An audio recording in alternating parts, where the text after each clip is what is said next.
순결한 생활을 하도록 하기 위해서 음란성이 자극되기 쉬운 환경을 만들어 놓으시고 훈련하시는 하나님이시고, 그래서 이때까지는요 여자들도 나타나지도 않다가 어쨌든 이런 때는 또 여자들이 딱 나타나가지고 불쑥 나타나가지고 유혹을 해요.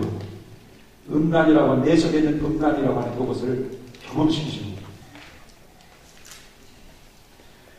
성도들이 가지고 있는 죄성이나 정욕에 지배받는 정도가 각각 다르기 때문에요, 연단받는 그 과정도 보면 다 다릅니다. 어떤 사람은요, 질투가 강한 사람이 있고, 어떤 사람은 호악이 강한 사람이 있고, 어떤 사람은 교만이 강한 사람이 있고, 어떤 사람은 음란이 강한 사람이 있고, 어떤 사람은 태만이 강한 사람이 있고, 뭐 다양해요. 근데 교만도 강하고, 호악도 강하고, 음란도 강하고, 질투도 강하고, 아직도 강하고, 거짓말도 잘하고, 태만하고, 이런 사람은 세상에 감당할 수 없는 거예요.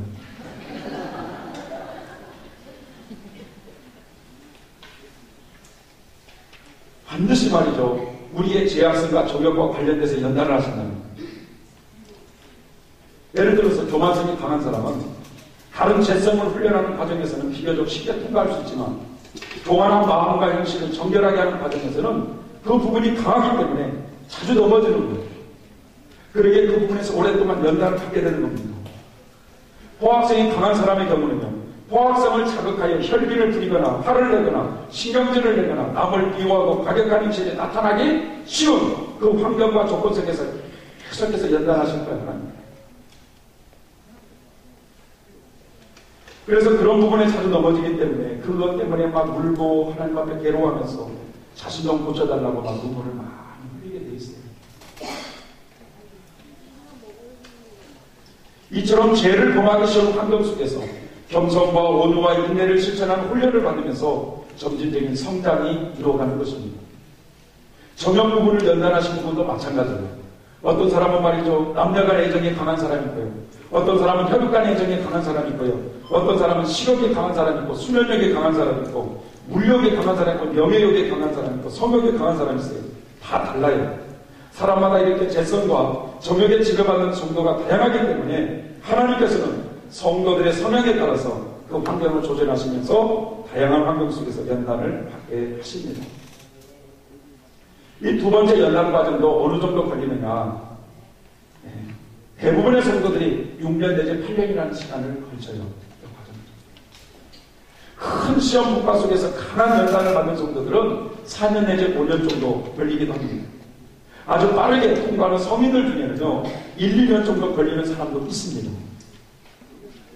자, 그런데 문제는 말이죠, 특별히 두 번째 연단 과정, 이런 연단을 받을 때 자신의 악습이라든지 모난 성격들을요 철저히 회개하면서 악습을 고치기 위해서 절제를 한다든지 금식을 많이 하는 성도들은 영적으로 빠르게 성장할 수 있어요.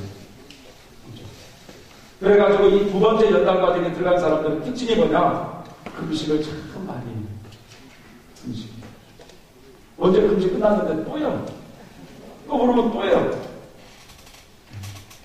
내가 하고 싶어서 하는 것도 아니에요. 나중에 여기 지나면 나중에는 한 끼도 못해, 한 끼도. 하나님이 힘주시다니. 왜 이렇게 배가 고프지?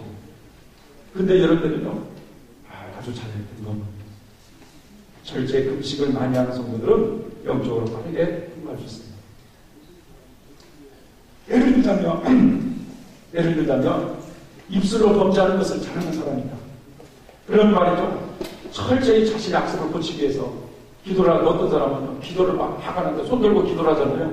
근데 이 손이 주먹이 젖어요. 갑자기 주먹이 젖으면서 남을 치는 게 아니라 자기 입술을 오더래요. 막 얼마나 여기를 쳤는지 나중에는 이게 터져가지고 피가 멀리 줄줄 흘러있어요.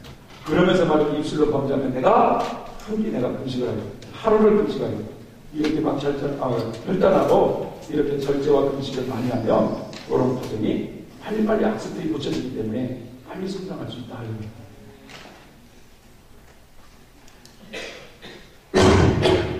하나님께서 두 번째 연단 과정을 통과하게 하시는 목적은 또 어디 있느냐? 이 과정을 왜 하나님이 허락하시느냐?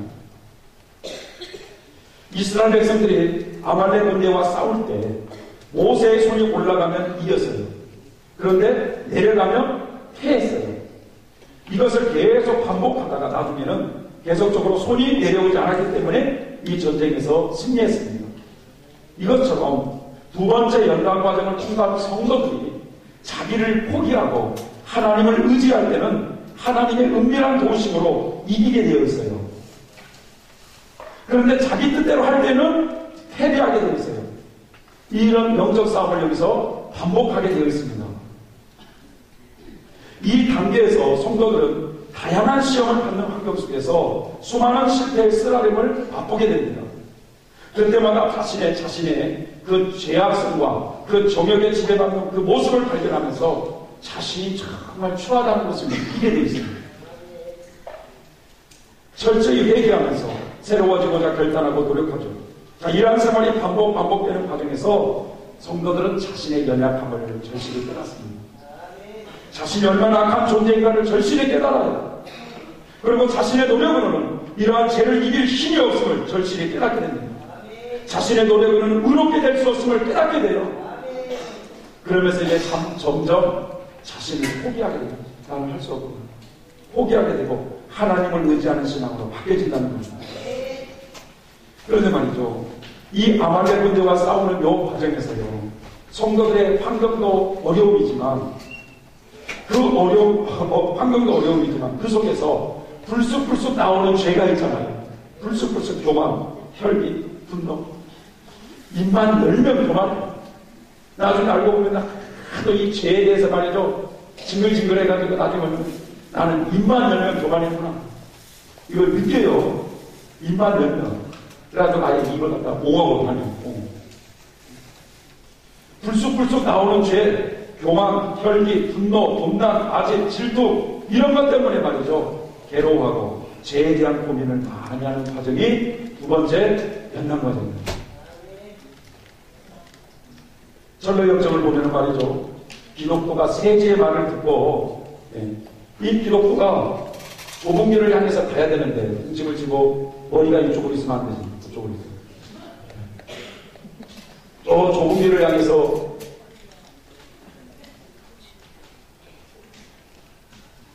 이 길을 가야 되는데 여기서 세지라고 하는 사람이 저 신해산 아래길에 도덕천이라고 하는 곳이 있는데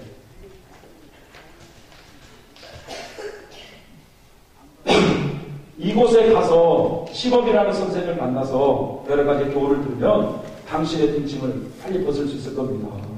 나는 이런 이야기를 들으니까 이 세제 말에 혹해가지고 빨리 등짐을 벗고 싶어서 이 신해산, 이게 바로 무슨 산이냐? 또 신해산 아래길입니다. 요 길을 가는 과정이에요. 문제는 말이죠. 이 신해산 아래길을 가면 갈수록 말이죠. 더 이 등짐이 말이죠. 무거운 거예요. 막 끙끙대고 말이죠. 그리고 이 신해산의 그 높은 산에서 말이죠. 불덩이가 막 쏟아질 것 같고 말이죠.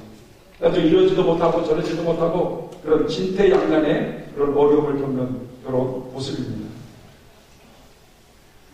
자, 여기서 기독교가 신해산 아래길을 통과하는 중에 등짐이 점점 더 무거워진다고 하는 이것은 전략적인가요? 신해산 아래길을 가는 과정으로 되어 있죠. 기독교가 신해산 아래길을 통과하는 중에 등짐이 점점 더 무거워진다고 하는 것은 죄에 대한 고민이 더욱더 강렬해진다는 의미입니다.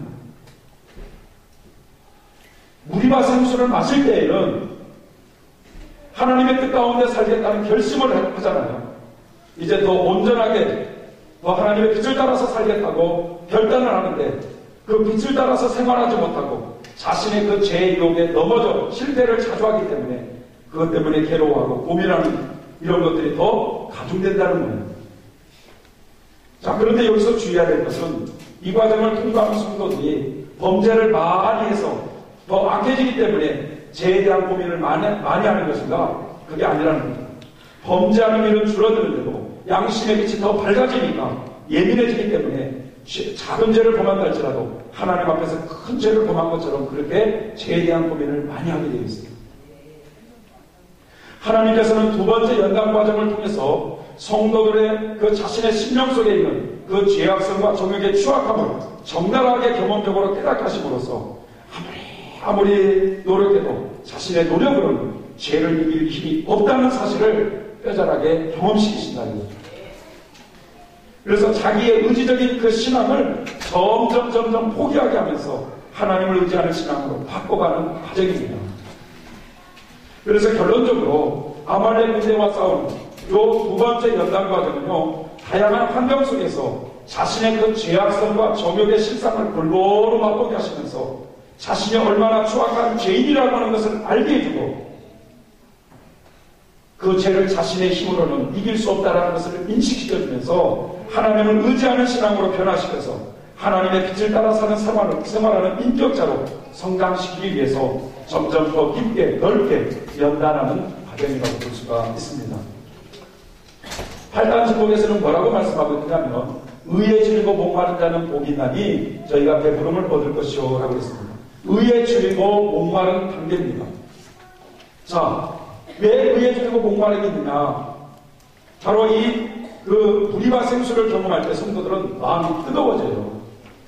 그래서 믿음이 담대해지면서 나도 이제 하나님의 뜻을 따라서 살겠다, 그렇게 큰 결단을 하고 이제 뛰어들죠. 그래서 어떤 사람들은 말이죠, 이런 성인들, 프랜시스나 어거스틴 같은 성인들의 발자취를 따라 살겠다고 다짐을 하겠다고, 하나님의 복음을 전파하고 교회를 위해서 죽도록 충성하겠다고 다짐도 하고, 이제부터는 하나님의 뜻대로만 살겠다고 과감하게 결단하면서 두 번째 연단 과정을 뛰어들어가게 되는데, 문제는 그런 거칠고 사나운 그 환경 속에서 자신의 그 죄악성과 정욕에 막강한 그 세력 앞에 순간순간 넘어지고 실패하는 자신의 연약함과 그 추악함을 절실하게 느끼고 큰 고민에 빠집니다. 이러한 스라림의 경험을 통해서 나는 왜 이렇게 온전하지 못할까? 나는 왜 이렇게 예수님처럼 겸손하지 못할까? 왜 나는 예수님처럼 그렇게 사랑을 하지 못할까? 하면서 이렇게 성인들이 걸어갔던 빛의 열매를 맺지 못하고 순간순간 넘어지고 실패하는 그런 모습 속에서 자신의 그 추한 모습에서 벗어나 거룩하게 살고자 하는 이 마음이 바로 의에 줄이고 목마른 자라는 것입니다. 참고사항으로 말이죠, 이 십자가 요한이라는 분이 있어요. 십자가 요한 선자. 이분은요, 16세기에 스페인 사람으로서 교회에서 심리박사라고 하는 칭호를 얻은 아주 교회 박사예요. 자, 이분은 수도원에 들어가는 수도자들을 위해서 어둠 밤이라는 책을 쓰셨습니다. 그런데 이 요한이 말하는 이 어둠 밤이라는 것은 이 자연계의 밤을 의미하는 것이 아니라 영적으로 성도들이 영적으로 성장하는 과정에서 밤을 만나는 것처럼 그런 과정을 설명해주고 있는 것이죠. 그런데 이 십자가 요한은 이 어둠 밤을 말이죠, 감성의 밤과 영성의 밤이라고 하는 두 개의 밤을 말씀해주고 있어요.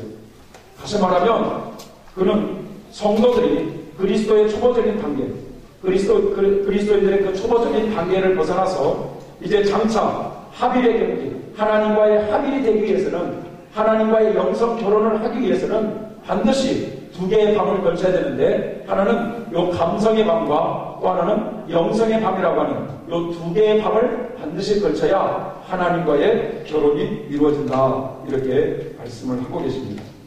자, 그런데 이 두 개의 밤 중에 이 감성의 밤이라고 하는 그 부분은 두 번째 연단 과정에 해당되는 부분이에요. 이 감성이라고 하는 것은 감각이잖아요, 감각. 그러니까 밤을 지난다고 하는 것은 이런 감각이 있잖아요. 우리 인간은 오감각이 있어가지고 쾌락을 즐기면서 그게 행복을 느끼잖아요. 식욕이라는 감각 있잖아요. 성욕이라는 감각, 물욕이라는 감각, 수면욕이라는 감각, 명예욕이라는 감각, 이런 것을 말이죠, 밤을 지난다고 하니까 제대로 정욕적인 생활을 즐긴다는 거예요, 못 즐긴다는 거예요? 즐기지 못하는 이런 과정을 지나가는 거예요. 자, 이 감성의 밤을 통과할 때 그분은 어떻게 표현을 하고 있는지 한번 제가 읽어드리겠습니다. 이 감성의 밤에서 영혼이 메마름에 빠지도록 하나님께서 여러 가지 폭풍과 고생을 보내주신다. 그러니까 영혼이 메마름에 빠지도록 여러 가지 폭풍과 고생을 누가 보내주신다고요? 하나님이 보내주신다는 거예요. 하나님이. 그렇게 해서 연단하시는 목적은 성도들의 닥달질을 당해서 스스로 몸과 마음을 닦아나가고 장차 합의의 경제에 들어가기 위해서 감각적인 것, 즉 육적인 것들을 끊도록 하는 훈련